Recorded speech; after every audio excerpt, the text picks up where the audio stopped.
بك شهر الفرقان مرحبا بك شهر الهدى مرحبا بك شهر كريم مرحبا بك يا رمضان مرحبا بك يا رمضان مرحبا بك يا رمضان مرحبا بك يا رمضان مولى ما روش وقله مولى. أعوذ بالله من الشيطان الرجيم. بسم الله الرحمن الرحيم. إن الحمد لله نحمده ونستعينه ونستهديه ونشكره ونعوذ بالله من شرور أنفسنا ومن سيئات أعمالنا. نشهد أن لا إله إلا الله وحده لا شريك له. نشهد أن سيدنا محمدا عبده ورسوله صلى الله عليه وسلم وعلى آله وأصحابه وسلم تسليما كثيرا إلى يوم الدين. Louange à Allah, Seigneur des mondes, nous le louons, nous le glorifions, nous demandons pardon de nos péchés auprès d'Allah subhanahu wa ta'ala, afin qu'il puisse nous pardonner de nos péchés, quel que soit ce degré. Nous témoignons que Allah subhanahu wa ta'ala est l'unique en son genre. Il n'a jamais engendré et nul ne l'a engendré. Nous témoignons que le prophète Mohammed sallallahu alayhi wa sallam, qu'Allah l'honneur et l'élève davantage en degré notre maître Mohammed et qu'il préserve sa communauté de ce que le prophète Mohammed craint pour cette communauté. Mais bien aimés musulmans, Allah subhanahu wa ta'ala nous recommande de faire preuve de piété à l'égard d'Allah. Et ceci, comme nous le savons tous, chers frères et sœurs en islam, nous traversons la dernière décade du mois de Ramadan. Cette dernière décade du mois de Ramadan est une période très sensible, est une période où Allah subhanahu wa ta'ala ouvre ses portes de bonheur à tous ceux-là qui ont besoin de ça. C'est une période où Allah subhanahu wa ta'ala, c'est dans le cours des nuits de cette dernière décade que Allah subhanahu wa ta'ala a fait descendre le Coran à notre prophète Muhammad sallallahu alayhi wa sallam. À ce propos, Allah nous dit Ba'da a'udhu billahi minash shaitanir rajim Inna anzalnahu fi laylatil qadr wa ma adraka ma laylatul qadr laylatul qadr khayrun min alfin shahr تنزل الملائكة وروح فيها بإذن ربهم من كل أمر سلام هي حتى مطلع الفجر. Chers frères et sœurs en islam,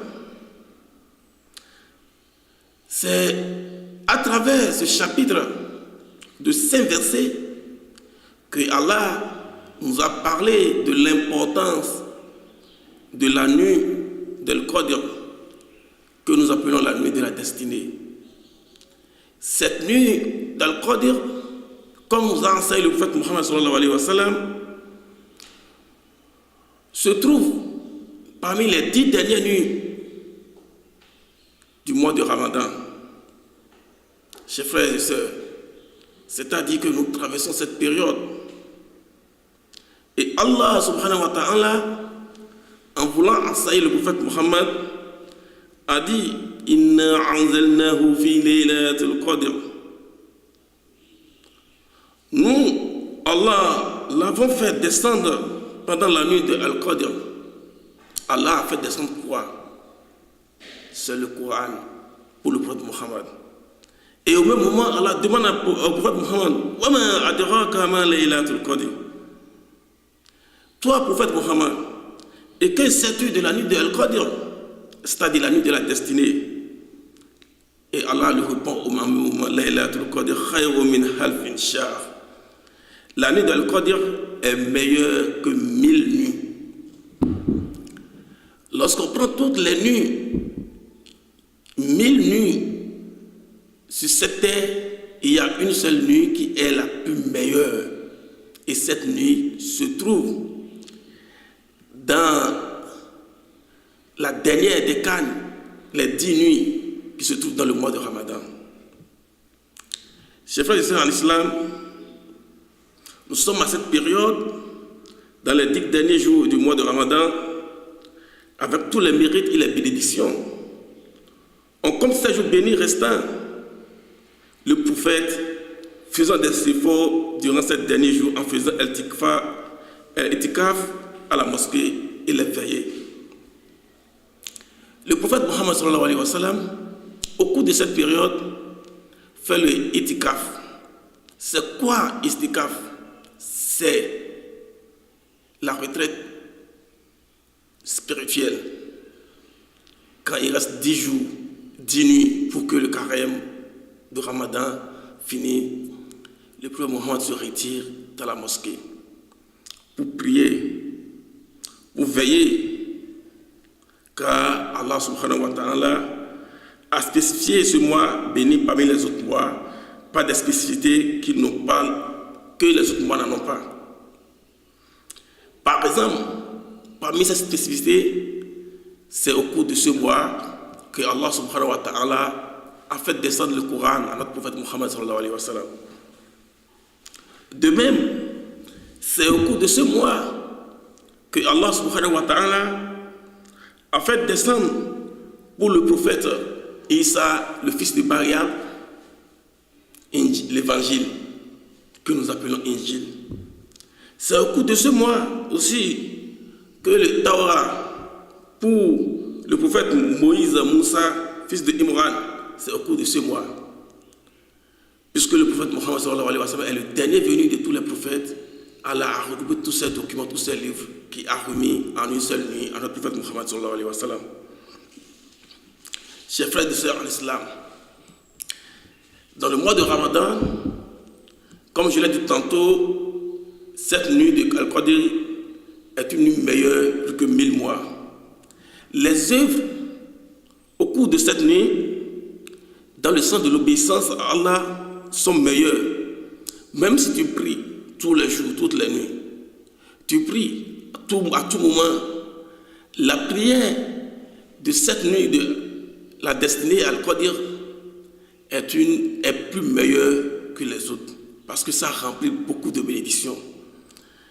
Ça remplit beaucoup d'obéissance, car au cours de cette nuit, le prophète Allah subhanahu wa ta'ala recommande à Jibril qui reçut l'ordre pour descendre le Coran à notre prophète Mohammed. Chers frères et sœurs en islam, c'est pour ça Allah dit Inna anzalnahu fi laylatil mubarakat inna kunna munzirin. Cette nuit-là bénie, c'est la nuit de la destinée. La nuit de la destinée est celle au sujet de laquelle Allah a dit Fiha yufraku kullu amri hakim. La nuit de la destinée, parce que c'est au cours de cette nuit que Allah rétribuer à tout un chacun de nous ce qui nous convient. C'est au cours de cette nuit que les anges honorés viendront nous remettre ce que nous méritons. Les anges honorés, les choses qui vont se produire l'année suivante, c'est au cours de cette nuit que Allah va descendre les choses qui vont se produire l'année suivante, comme naissance et comme mort. Et qui parmi ces esclaves seraient éprouvés à Allah, par les maladies, la pauvreté et les autres épreuves de la vie. C'est-à-dire quoi? C'est au cours de cette nuit que chacun aura son destin. Si dans l'année suivante, tu auras le bonheur, tu vas gagner ta vie, c'est au cours de cette nuit qu'Allah subhanahu wa ta'ala va te donner ça. S'il y aura encore le malheur pour quelqu'un, c'est au cours de cette nuit. C'est pour ça que nous exhortons de faire comme le prophète Mohammed sallallahu alayhi wa sallam. C'est vrai, nous ne pouvons pas observer des retraites spirituelles, mais il est recommandé pour nous de participer, d'être présent sur les lieux où il y a les tawajjud, les lieux où les enfants veillent pour la prière. Et Allah subhanahu wa ta'ala dit Inna anzalnahu fi laylatul qadr wa ma adraka ma laylatul qadr. Pour nous montrer l'importance de cette nuit, Allah subhanahu wa ta'ala nous a déjà tout donné. Allah nous a tout expliqué. Et au cours de cette nuit, pour pouvoir gagner, Allah subhanahu wa ta'ala nous demande de faire de demander beaucoup de pardon, de prier beaucoup, de réciter beaucoup le Coran, de ne pas s'amuser au cours de cette nuit, de ne pas laisser partir cette nuit sans avoir profité pour pouvoir gagner la grâce divine. Mais on demande au prophète Mohammed sallallahu alayhi wa sallam, puisque c'est une seule nuit qui se trouve parmi les 10 dernières nuits, le prophète Mohammed sallallahu alayhi wa sallam, Allah ne l'a pas montré cette nuit. C'est pourquoi le prophète nous a demandé de chercher la seule nuit meilleure là, parmi les 10 dernières nuits, de veiller en priant, d'œuvrer dans la bonne œuvre. Et concernant la prière qui a été mentionnée par le prophète Mohammed sallallahu alayhi wa sallam, on a demandé à Aïcha que quelle est la meilleure prière que le prophète Mohammed fait, quel est le meilleur vœu que le prophète Mohammed sallallahu alayhi wa sallam de son vivant souhaite formule à Allah subhanahu wa ta'ala. Et quant à Aïcha, de nous répondu que au cours de cette nuit, le prophète Mohammed sallallahu alayhi wa sallam dit Allahumma innaka afu tuhibbul afwa fa'fu anna.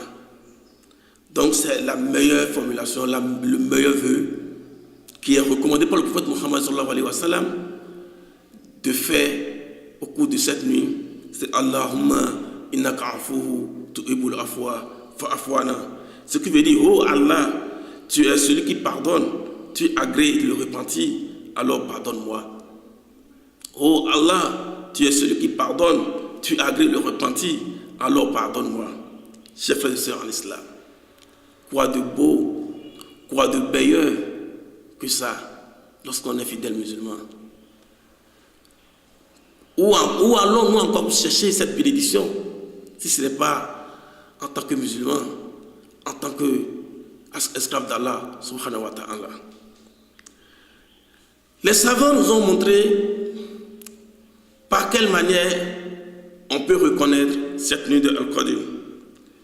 Parmi les signes de la nuit de Al-Qadr, pour la personne qui la voit en état d'éveil, il y a le fait qu'il voit une lumière autre que celle du soleil, de la lune ou de l'électricité.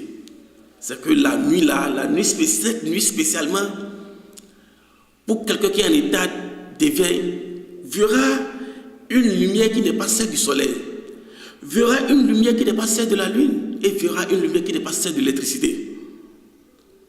Aussi, les savants nous ont montré qu'au cours de cette nuit spécialement, tous les arbres se prosternent à Allah subhanahu wa ta'ala. Et on a dit pourquoi? Parce que le nombre d'anges, le nombre de malaïkas d'Allah qui descend cette nuit, c'est insondable. Et Allah dit Tanazalul malaikatu wa hu fiha bi'izni rabbi min kul amr. Car durant cette nuit descendent les gens ainsi que Jibril sur ordre de leur Seigneur pour toutes choses prédestinées par Allah jusqu'à l'année qui suit.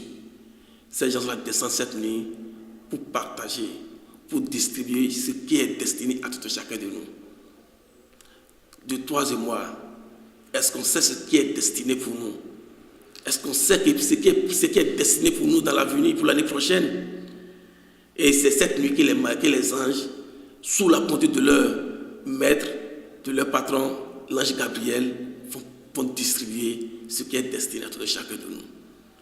Mais si tu n'es pas en état d'adoration d'Allah subhanahu wa ta'ala, s'ils viennent chez toi et ils ne te trouvent pas en état d'adoration, s'ils viennent chez toi, ils ne veulent pas te voir en tant que bon musulman, en tant que fidèle musulman et un esclave d'Allah subhanahu wa ta'ala cette nuit, c'est que pour toi, c'est que tu auras une mauvaise nouvelle, ce que nous ne souhaitons pas.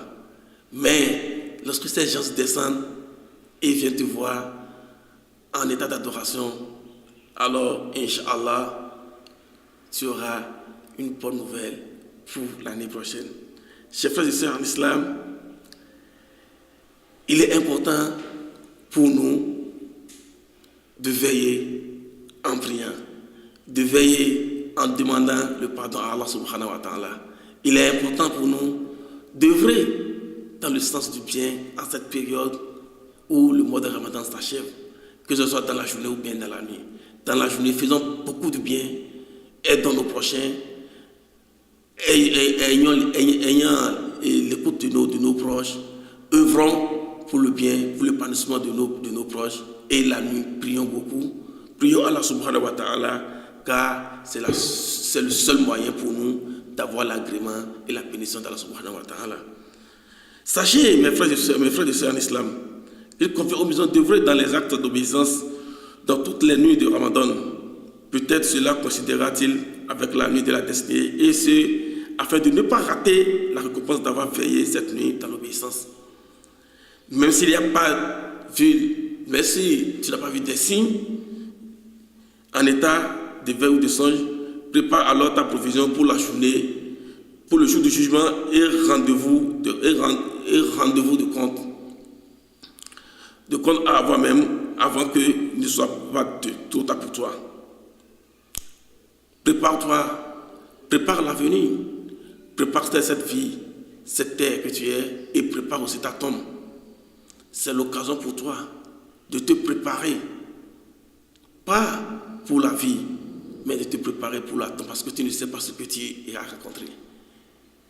Tu ne sais pas, chers frères et sœurs en islam, quiconque parmi nous dira que s'il finissait le carême, l'année prochaine aussi, il serait là encore pour jeûner le mois de Ramadan de 2020.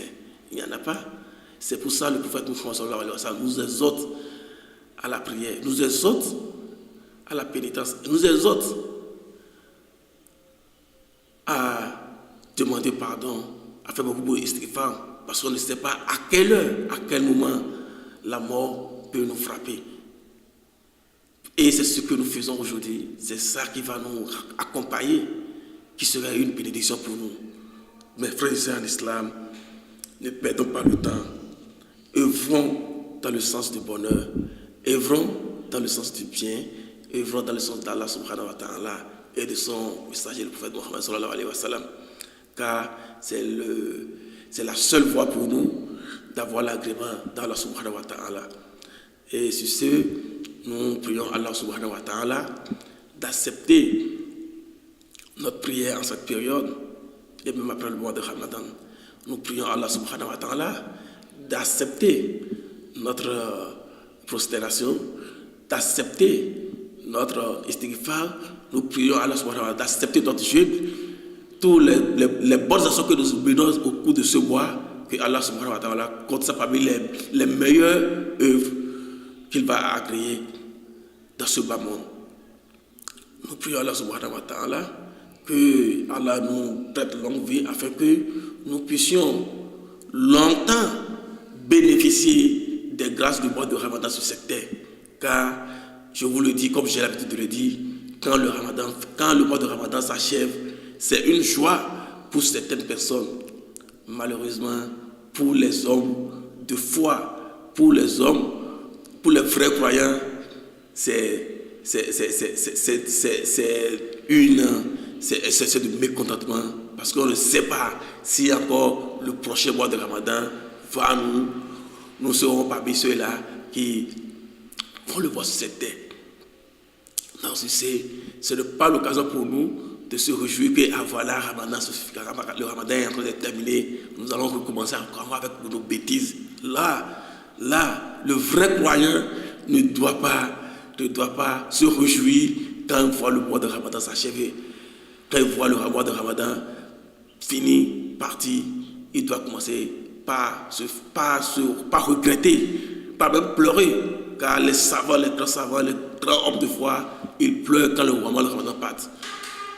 Parce que c'est le seul mois qui est béni. C'est le seul mois qui est rempli d'agréments d'Allah. C'est le seul mois qui est rempli de tout ce qui est bien par Allah subhanahu wa ta'ala. Et qu'Allah nous prête longue vie afin que nous puissions en bénéficier pendant longtemps sur cette vie.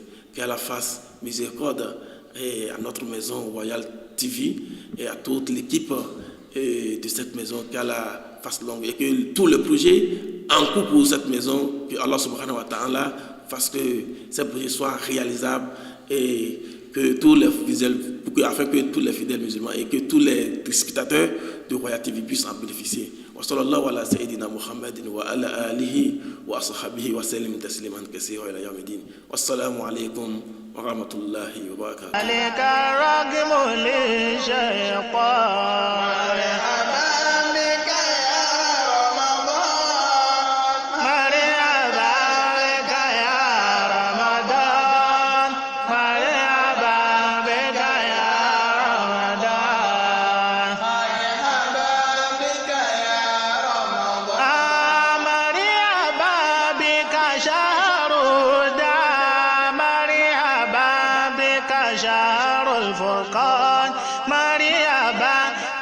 شهر الهدى مرحبا بك شهر كريم مرحبا